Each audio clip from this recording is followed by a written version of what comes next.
जय सिया राम। अभी पिछले कुछ दिनों से सुंदरकांड पे आचार्य सुरसेन ब्रिजवासी जी अपनी बात रख रहे हैं, हनुमान जी की महिमा का गुणगान कर रहे हैं। और कई बार भक्तों के मन में ये बातें आती हैं, कुछ लोग तो जिज्ञासावश पूछते भी हैं कि जो ईश्वर, जो प्रभु अपने भृकुटी के संचालन मात्र से इस सृष्टि का लय प्रलय कर सकते हैं, फिर इसकी क्या आवश्यकता होती है इतना श्रम करने की, इन बाधाओं को पार करने की। तो लीला के माध्यम से प्रभु ये संदेश दे रहे होते हैं हम जैसे सांसारिक जीवों को कि किस प्रकार से जब हमारा लक्ष्य उत्तम होगा, हमारा उद्देश्य अगर निर्मल होगा, तमाम तरह की बाधाएं आएंगी, उसमें प्रभु सहायक बनेंगे और फिर हम उन बाधाओं को पार कर जाएंगे। तो सुंदरकांड हमें एक सुंदर जीवन चरित्र का भी संदेश देता है, हमारे अंदर पराक्रम और ऊर्जा का संचार करता है और विपरीत परिस्थिति में हम अपना धैर्य बनाए रखें और हनुमान जी के प्रति हमारी श्रद्धा प्रेम बना रहे, मजबूत रहे, इसका भी संदेश देता है। चूँकि इतने पराक्रमी हनुमान जी की महिमा सुनने के बाद उनके प्रति हमारी भक्ति मजबूत ना हो, ऐसा तो कोई अभागा ही होगा। बहुत बहुत स्वागत है आपका। जय सिया राम जी। आज की कड़ी में क्या बता रहे हैं? आइए आगे प्रवेश करते हैं। तीसरे दोहे के बाद में जो प्रथम चौपाई है उसका गुणगान हम लोग करते हैं। मसक समान रूप कपिधरी, लंका ही चले हो सो मेरे नरहरि। नाम लंकिनी एक निश्चरी, सो कह चले से मोहि निंदरी। जाने नहीं मरम सठ मोरा, मोर आहार जहाँ लगे चोरा। मुट्ठी का एक महाकपिहनी, रुधिर बमत धर निधन मानी। मसक समान रूप कपिधरी। हनुमान जी महाराज ने जब विचार किया कि लंका में प्रवेश करना है तो रूप कैसा धारण करना है, उन्हें विचार आया कि सूक्ष्म रूप धारण करना है। तो सूक्ष्म कैसा? बोले मच्छर के समान। मसक समान रूप कपिधरी, मच्छर के समान रूप धर करके श्री हनुमान जी महाराज ने प्रवेश किया और लंका चले सुमिर नरहरि। नरहरि भगवान श्री राम, राघव बहुत से लोग कहते हैं नरहरि भगवान नरसिंह का नाम हनुमान जी महाराज ने लिया, लेकिन मेरी जो बुद्धि जहाँ तक जा रही है, मुझे लगता है केवल हनुमान जी ने राम जी का नाम लिया, क्योंकि राम जी के अलावा कभी उन्होंने किसी का स्मरण किया ही नहीं। अरे हरि ने जो नर का रूप धारण किया। हाँ, नरहरि, वो नरहरि वो हैं जो हरि नर के रूप में आए हैं। और बहुत से लोग नरहरि नरसिंह भगवान से के उनको जोड़ते हैं, तो कि आधे नर थे और आधे सिंह थे। लेकिन वास्तविकता यह है कि नरहरि अर्थात जो हरि, जो नारायण, जो मनुष्य के रूप में अवतरित हुए हैं और प्रकट हुए हैं, ऐसे भगवान राघव सरकार का श्री हनुमान जी महाराज ने स्मरण किया, सुमरन किया। अब आप देखिए, कई बार हम लोग कहते हैं, कोई हमसे पूछता है कि भैया भगवान के नाम का स्मरण करके जाना, तो कहते हैं हाँ, जब हम घर से चले थे तब भगवान का नाम ले लिया था। अगर यहाँ आप हनुमान जी महाराज को देखिए, पग पग पर कोई भी कदम ऐसा नहीं है जहाँ पर उन्होंने राम जी का नाम न लिया हो। सुमिरन हर घड़ी चल रहा है, हर समय स्मरण है। तो इसका भावार्थ यह है कि अगर आप ये सोचते हैं कि हमने एक बार स्मरण कर लिया था जी घर से निकलते समय, तो वो पर्याप्त नहीं है। आपको हर समय उसका स्मरण होना चाहिए और प्रत्येक क्रिया, जब भी आप कोई क्रिया करें तो उस समय आपका स्मरण भगवान के प्रति प्रबल होना चाहिए, बहुत आवश्यक है। क्योंकि अब आप देखिए, हनुमान जी जैसे जो कि आज भी विद्यमान है, विराजमान है, उन चर्चाओं का आनंद ले रहे हैं, जब वो बार बार स्मरण कर रहे हैं तो हम जैसा साधारण व्यक्ति एक बार स्मरण करे और फिर कैसे चलेगा? बार बार हमें तो और भी ज़्यादा स्मरण करने की आवश्यकता है, हनुमान जी से कई गुना ज़्यादा आवश्यकता है। हनुमान जी महाराज ने जब अपने अंदर बल आया तो भगवान का स्मरण किया, जब चलने को तैयार हुए तो स्मरण किया, जब छलांग लगाई तो स्मरण किया, सुरसा मिली तो भगवान का स्मरण किया, और लंका में पहुंचे तो स्मरण किया, लंका में प्रवेश कर रहे हैं तो स्मरण कर रहे हैं। तो क्यों किया स्मरण? स्मरण इसलिए किया क्योंकि जीवन में सब मंगल करने वाला भगवत नाम है। नहीं आचार्य जी, हम तो इसलिए इशारा दे रहे थे, हाँ। इसलिए स्मरण किया क्योंकि वे प्रभु श्री राम का काम कर रहे थे। हाँ, ये हम भी इसलिए स्मरण नहीं करते क्योंकि हम अपना काम कर रहे होते हैं। हम ये कहना चाह रहे हैं कि हर कार्य को, जैसे कि आपने भी कहा, कि हम अगर प्रभु श्री राम के कार्य से जोड़ देंगे तो प्रभु श्री राम का स्मरण तो होगा ही होगा। हाँ, ये भी बात है कि जब हमारे उद्देश्य में कोई बात आ जाती है कि भाई कार्य इसका है, जी जी, और जिस व्यक्ति का काम है, कई बार आपने देखा होगा किसी का कार्य करने के लिए आप जाते तो व्यक्ति उसका कहता है, स्मरण करते हैं। नहीं, व्यक्ति कहता भी है कोई बात नहीं, कहीं दिक्कत है तो हमारा नाम ले देना, काम हो जाएगा। तो ये भी बात है। जी, जी। और दूसरी बात ये भी है कि मंगल भवन अमंगल हारी, भगवान का नाम मंगल को करने वाला है और अमंगल का हरण करने वाला है। और अगर हम उसका नाम लेंगे तो जितनी बार नाम लेंगे उतना ही हमारे लिए मंगलमय होगा, हमारे लिए कल्याणकारी होगा। इसलिए इस भाव से भी हमें बार बार स्मरण करना चाहिए। और ये भी बात है कि कार्य को जो हम भगवान के साथ में जोड़ देंगे, भगवान के नाम के साथ में जोड़ देंगे, तो वैसे भी फिर हम उनका स्मरण जिसका कार्य होगा स्मरण, हाँ, उसी का आएगा। उसी का आएगा। बिल्कुल सत्य बात है। तो इसलिए हमारा प्रत्येक कार्य भगवान का कार्य हो, और भगवान का कार्य होगा तो स्मरण भी परमात्मा का ही आएगा, भगवान का ही आएगा। तो इसलिए हनुमान जी महाराज ने भगवान का नाम को लेकर के, नरहरि के नाम को लेकर के प्रवेश किया। और जैसे ही प्रवेश किया, नाम लंकिनी एक निश्चरी सो कहे चले से मोहिनिंदरी। लंकिनी नाम की एक राक्षसी तैयार बैठी हुई है और वह कहती है कि अरे लंका की रखवाली के लिए तो मैं नियुक्त हूँ, मेरा निरादर करके है सो कहाँ चले से मोहिनिंदरी, मेरा निरादर करके भैया तुम कौन हो जो अंदर घुसे जा रहे हो? अरे कम से कम मुझसे तो सलाह लिए होते, मुझसे तो पूछे होते, कम से कम प्रवेश पत्र तो लिया होता कि प्रवेश करना है या नहीं करना है। तो हनुमान जी महाराज ने कहा बात ऐसी है। बोले हाँ, तुम मेरे बल को नहीं जानते हो, जाने नहीं मरम सठ मोरा, मोर आहार जहां लगी चोरा।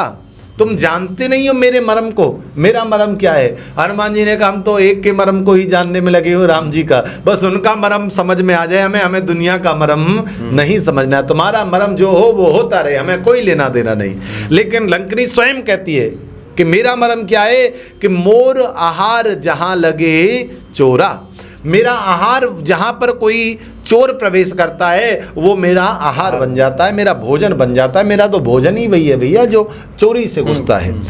तो हनुमान जी महाराज ने कहा कोई बात नहीं, हमें जाने दो, छोड़ दो। बोले नहीं, तुम्हें नहीं जाने दूंगी, तुम तो मेरे भोजन हो। तो उसी समय मुठिका एक महाकपिहनी और रुधिर बमत धरनी ढन मनी। जैसे ही मुष्टिका का प्रहार हुआ और उसी समय वो लंकनी रुधिर की उल्टियां करते हुए पृथ्वी पर गिर पड़ी और मूर्छित हो गई। इतना मुष्टिका का प्रबल प्रहार, आप सब विचार करके देखिए हनुमान जी की मुष्टिका में कितनी सामर्थ्य है। जो अपने बल का भी बखान कर रही थी, बड़ी बड़ी बातें कर रही थी, वो राक्षसी एकदम से मूर्छित हो गई। और मूर्छित हो गई ये कोई बड़ी बात नहीं है, लेकिन मूर्छित होने के बाद जो किया वो बहुत बड़ी बात है। पुन संभार उठी सोलंका, जोर पान कर विनय सशंका। जो अभी हनुमान जी महाराज को नाना प्रकार के दुर्वचनों का प्रयोग कर रही थी, वही जब आज मूर्छा से जागी तो जाग करके हनुमान जी महाराज के सामने हाथ जोड़ करके डर के मारे खड़ी हो गई है। सशंकित है, भयभीत है एक मुष्टिका के प्रहार से। जोर पान कर विनय सशंका। और हनुमान जी महाराज से कह रही है कि हनुमान जी आपने जो किया है ना, उसको करने के बाद मुझे ब्रह्मा जी का दिया हुआ वरदान का समय याद आ रहा है। जिस समय रावण कुंभकर्ण को भगवान ब्रह्मा ने वरदान दिया था, उस समय मैं भी वहां पर उपस्थित थी। जब रावण ही ब्रह्म वर दीना, चलत बिरंच कहा मोहि चीना। बिकल हो सिते कपि के मारे, तब जाने निश्चर संघारे। तात मोर अति पुण्य बहुता, देख्यो नयन राम कर दूता। वो कहती है कि महाराज जब रावण ब्रह्मवर दीना, चलत बिरंच कहा मोहि चीना। जब ब्रह्मा जी ने रावण को वरदान दिया था, उस समय उन्होंने मुझे राक्षसों के अंत होने की पहचान बताई थी। उन्होंने कहा था कि जिस समय मैं बता रहा हूं अगर तुम्हारे साथ ऐसा हो तो समझ लेना कि राक्षसों का संहार होने वाला है। तो कौन सा समय बताया था कि बिकल होश ते कप के मारे, जब किसी बंदर के मारने से, कपी के मारने से आपको भयभीत हो जाएं और आप व्याकुल हो जाएं, आपके अंदर से भय इतना प्रबल वेग से जागने लगे कि आपको सब कुछ निम्न दिखाई देने लगे उसके सामने, तब जाने सुनिश्चर संघारे, तब आप समझ लेना कि अब राक्षसों का जो विनाश है वो समय नजदीक आ गया, बहुत ही नजदीक है। तो जब ये मुझे पता चल गया, आज मेरे साथ में ऐसा हो गया, तो मुझे विश्वास हो गया है कि अब राक्षसों का अंत आ गया है, अब मैं यहाँ पर रहने वाली नहीं हूँ। और मैं तो परम सौभाग्यशाली हूँ कि तात मोर अति पुण्य बहुता। देखिए, राक्षसी है, लंकनी है, लेकिन फिर भी आज पुण्य की बात कर रही, धर्म की बात कर रही है, अच्छे कर्मों की बात कर रही, कह रही कि शायद मेरे कोई पुण्य जागृत हो गए, शायद मेरा कोई शुभ कर्म आज प्रकट हुआ है, क्योंकि जीवन में हमेशा बुरे कर्म किए तो मुझे यहाँ रहना पड़ा जीवन भर है। तुम भी दूत हो राम के, मैं भी दूत हूँ रावण की, कितना बड़ा फर्क है। आज फर्क इस बात से देखिए कि लंकनी कहती है कि तुम्हें देखने मात्र से मेरा जीवन कल्याणमय हो गया, और शायद मेरे पूर्व जन्म का कोई पुण्य जागा है जो मैंने आपका दर्शन किया है। तात मोर अति पुण्य बहुता, देखे नैन राम कर दूता। हे तात, मेरे जीवन के मेरे कोई पुण्य उदय हुए हैं, तभी मैंने राम जी के दूत का आज दर्शन किया है। राम दूत का दर्शन भी आपको कब होता है? जब आपके जीवन में पुण्यों का आगमन होता है, उदय होता है, संचार जो है पुण्यों का वो एकत्रित होता है, तब कहीं जाकर के राम दूत श्री हनुमान जी महाराज का आपको दीदार होता है। और क्या कह रही लंकनी? तात स्वर्ग अपवर्ग सुख, धैर्य तुला एक अंग, तूलन ताहे सकल मिले, जो सुख लब सतसंग।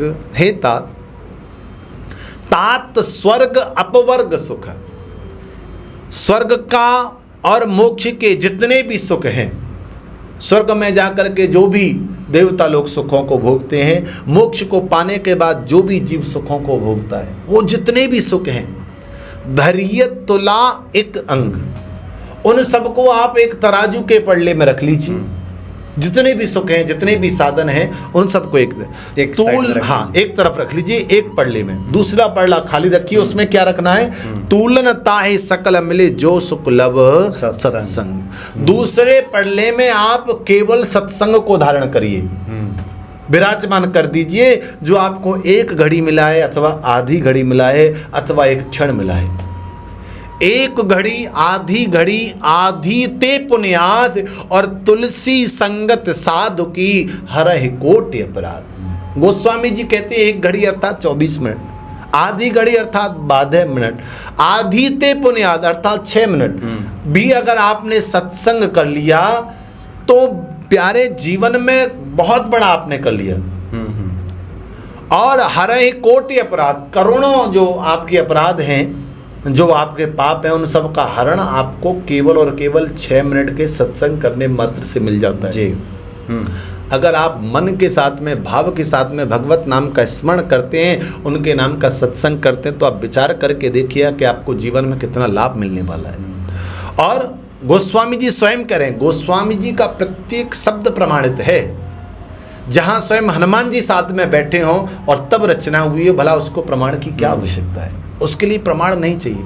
इसलिए इन बातों पर आपको किंतु परंतु करने की आवश्यकता नहीं है। ये तो स्वयं सिद्ध बातें हैं, और वो बातें हैं जो कि वास्तव में यथार्थ हैं, जिनके अंदर कुछ भी लेस मात्र भी, किंचन मात्र भी इधर उधर का नहीं है। तो उसमें गोस्वामी जी कह रहे हैं कि जो सुख लब सत्संग, सत्संग का सुख इतना प्रबल है, इतना आनंददायी है कि जीवन में आपके स्वर्ग का सुख हो, चाहे मोक्ष का सुख हो, अथवा दुनिया में जिसे भी आप सुख मानते हैं, वो सारे सुख एक साथ एक पल्ले में रख लीजिए, और दूसरा केवल और केवल सत्संग एक पल्ले में रख लीजिए, तो सत्संग का पल्ला हमेशा भारी रहेगा। दुनिया के सारे सुख मिल करके, सारी सुविधाएं मिल करके उस सत्संग की महिमा को कम नहीं कर सकती। यानी हनुमान जी के दर्शन के बाद वो कहती कहती है। हाँ, हनुमान जी के दर्शन होने मात्र से उसे जो दीदार हुआ है, उसे जो हनुमान जी का संग मिला है, वो उसके बारे में कह रही है कि आप मुझे राम के दास हैं और आपका मुझे संग मिल गया तो मेरे जीवन में तो सब कुछ मिल गया,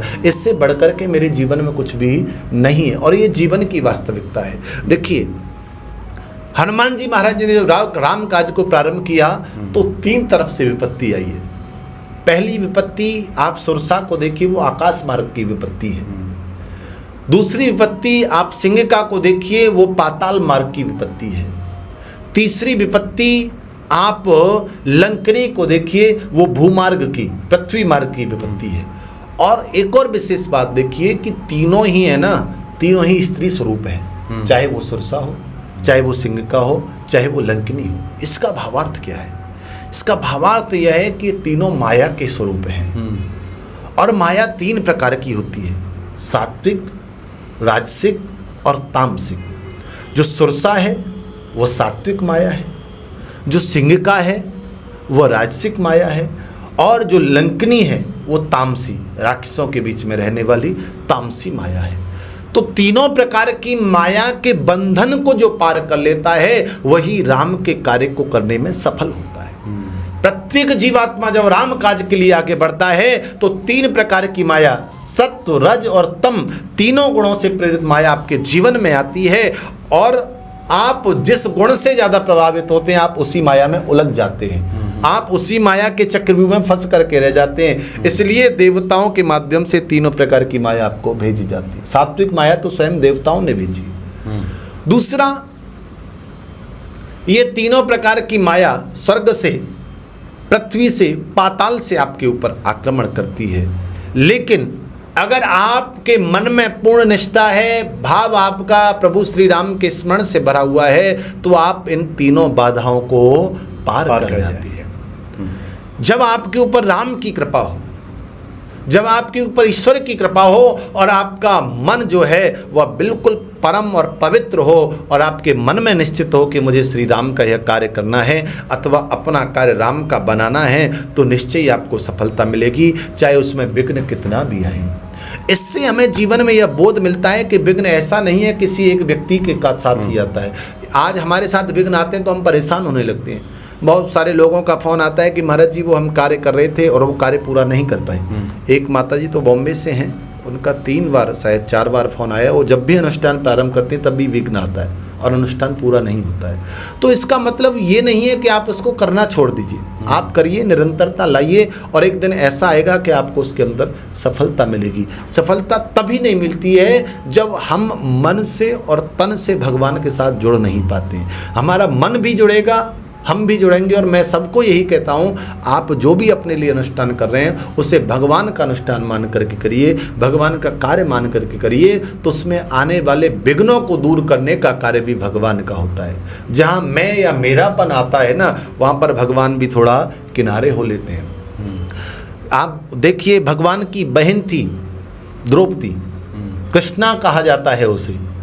भगवान के हाथ में जब चोट लगी तो उन्होंने अपनी साड़ी का पल्लू तुरंत फाड़ करके बांध दिया था और भगवान ने कहा, कृष्णा जब तू बुलाएगी मैं तेरे लिए आऊँगा और तेरे इस कर्ज को उतारूँगा। लेकिन आप विचार करके देखिए, द्रौपदी स्वयंवर में खड़ी, उस द्रौपदी सभा में खड़ी हुई है जहाँ दुशासन उसके चीरहरण के लिए तैयार है। तो द्रौपदी को अभिमान है कि पितामह भीष्म जहाँ बैठे हों, गुरु द्रोणाचार्य जहाँ बैठे हों, ऐसी सभा में किसी की हिम्मत नहीं है कि कोई मेरे वस्त्र का हरण कर दे। लेकिन उस माया के प्रभाव से, कलयुग के प्रभाव से, समय के प्रभाव से, और द्रौपदी ने जब वो आशा भरी दृष्टि से उधर देखा तो कोई भी काम नहीं आया। द्रौपदी ने कहा कोई बात नहीं, पितामह ने लाज नहीं बचाई, गुरु ने लाज नहीं बताई तो कोई बात नहीं है। दुनिया का एक पति होता है, मुझे 5 पतियों की पत्नी होने का सौभाग्य मिला है और 5 ही 5 धुरंधर हैं, एक से बढ़ करके है। कोई धनुर्विद्या में प्रवीण है तो कोई मल्ल युद्ध में प्रवीण है, कोई किसी में प्रवीण है। लेकिन समय का प्रभाव देखिए कि 5 के 5 धराशायी हो गए और कोई भी सहायता नहीं कर पाया। जब दुशासन चीरहरण करने के लिए तैयार हुआ तो द्रौपदी भगवान को तो पुकार रही है लेकिन अपना अभी समर्पण भाव नहीं है। तो समर्पण भाव नहीं है तो द्रौपदी ने अपने दोनों हाथ से साड़ी के पल्लू को पकड़ लिया और हे कृष्ण, हे कृष्ण, हे मुरारी, हे माधव, हे कन्हैया पुकार रही है, लेकिन भगवान नहीं आए। अब हमारा और आप लोगों का कहना तो ये होगा भगवान को आ जाना चाहिए, भाई आपकी बहन है, आपको बुला रही है और आपने वचन भी दिया तो आप आते क्यों नहीं? लेकिन आप देखिए, जब तक दोनों हाथ से पकड़ा भगवान नहीं आए, द्रौपदी ने देखा भगवान नहीं आ रहे तो एक हाथ को सिर से ऊपर कर दिया और दूसरे हाथ से साड़ी के पल्लू को पकड़े हुआ है कि गोविंद आओ, लाज बचाओ, लेकिन भगवान नहीं आए। और द्रौपदी ने देखा कि अब मेरा बल काम नहीं करेगा, तो द्रौपदी ने अपने दोनों हाथ सिर के ऊपर उठा दिए और कहा, गोविंद अगर आज लाज जाएगी तो मेरी नहीं, तेरी लाज जाएगी कि मैंने तुझे पुकारा था और तू नहीं आया। और विश्वास मानिए, द्रौपदी ने हाथ उठाए मात्र थे, इतना कहा भर मात्र था कि 10,000 हाथियों के बल को रखने वाला वह दशानन, वह 10,000 हाथियों के बल को रखने वाला वह दुशासन 10 गज चीर को समाप्त नहीं कर पाया। ये प्रभु की कृपा है। और ये प्रभु की कृपा द्रौपदी जैसी, जो कि उनकी प्रिय थी, उनकी बहन थी, कब हुई? जब उसके अंदर समर्पण का भाव जाग गया। और हम सोचते हैं कि हमने जो कर दिया बस उतने से ही सब हो जाए। हमें अपने समर्पण के भाव को जागृत करना पड़ेगा और तभी ये सब संभव होगा। तो भगवान कहते हैं कि कार्य आपका अवश्य होगा, कार्य को मेरे साथ जोड़ दीजिए, आपकी लाज है आप उसे मेरी बना करके लेकर के आइए, और दूसरी बात समर्पण लाइए तो निश्चय ही आपका कार्य होगा और इसमें कोई संशय नहीं है। हनुमान जी महाराज ने जो राम जी का कार्य किया उसमें कहीं पर भी ऐसा नहीं माना कि मैं करने के लिए जा रहा हूँ या मेरे अंदर है या मैं इसे कर सकता हूँ। नहीं, प्रभु का कार्य है, प्रभु मुझे सामर्थ्य दे रहे हैं और प्रभु कृपा से ही मैं इसे कर रहा हूँ। जब आप सब प्रभु में कर देंगे तो निश्चय ही आपका कार्य भी सफल होगा। जी जी, बहुत बढ़िया आपने वर्णन किया है। और निश्चित तौर पे पूर्ण समर्पण के बाद ही ईश्वर की कृपा शुरू होती है। इस हाथ के जुड़ने का मतलब ही होता है कि अब मेरे किए से नहीं होगा, अब मेरे सामर्थ्य से बाहर की बात है, तभी तो हाथ जुड़ता है। बिल्कुल। और ये हाथ जब हृदय से जुड़ेगा निश्चित तौर पे हनुमान जी कृपा करेंगे। बहुत बहुत धन्यवाद आपका। जय सिया राम।